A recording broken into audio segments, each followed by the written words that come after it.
बहुत बहुत धन्यवाद। आज आमे स्वर विज्ञान रु दुईटी रिमेडी देकी आज सेशन को आम आरंभ करवा। प्रथम पर्यायर आम गोटे रिमेडी दौरान जेमिति कि मनोवांछित दीप बा मनोकामना दीप आम आगुरु मनोकामना दीप उपरे आम भी रिमेडी देइचंती स्वर विज्ञान क्लास रे।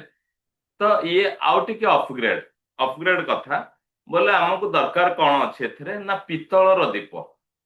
पितलर दीप सोरिष तेल 8टी लवंग है। पितलर दीप सोरिष तेल 8टी लवंग जोटा कि तुटी नथिबो फूल वाला।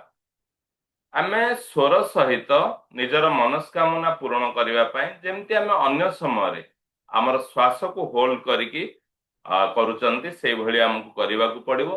तेबे एठी विशेष विधान होची आमे प्रथमे स्वर रे आपण माने जानिचंती सगुण रे होल्ड करिकी दीप को आगे सजेई दवा।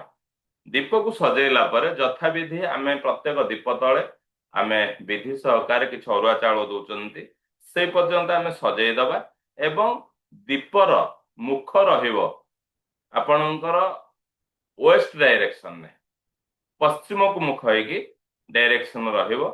11 थर आमे कौन करवा ना सगुण रे आम इच्छा को माने आमे निश्वास को नेकी आमर इच्छा को आमे यूनिवर्स रु टाणीमा टाणिकी आमे होल्ड करवा।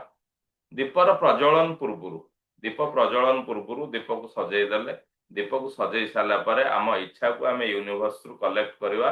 कलेक्ट करके आमे होल्ड करवा पुणी धीरे धीरे छाड़वा। एई भलिया आमे 11 थर आमे ताकू माने ए प्रोसेस को करवा। प्रोसेस कर सारिबा पर आमर जो इच्छा अच्छे आमे से इच्छा को मन रे रखिकी से दीपटी को प्रज्वलित करदबा। तो यार समय होची सूर्यास्त परे हला। सूर्यास्त परे या पछरे कारण कौन अच्छे ना आमे जहाँ भी कर्म करिथांती विभिन्न समय रे आमे विभिन्न कर्म करुथांती किंतु कर्मर फल आमे उचित फल पाई न थांती। कर्मर फल एक्चुअली शनि महाराज दियंती जोथि पाई आमे पश्चिम को मुख करिकी वेस्ट डायरेक्शन ने आमर दीपर मुह को रखुचंती। ये होचंती शनि महाराज को आमे प्रतीक भाव रे नौचंती। पश्चिम दिशा होचंती वरुणकर पश्चिम दिशा होचंती आमर स्वर तत्व अनुसार आकाश तत्वर।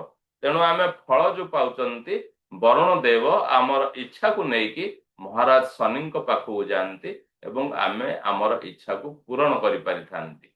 तो एक्चुअली कर्मर फल भगवान शनि सब बेले दियंती शनि महाराज दियंती।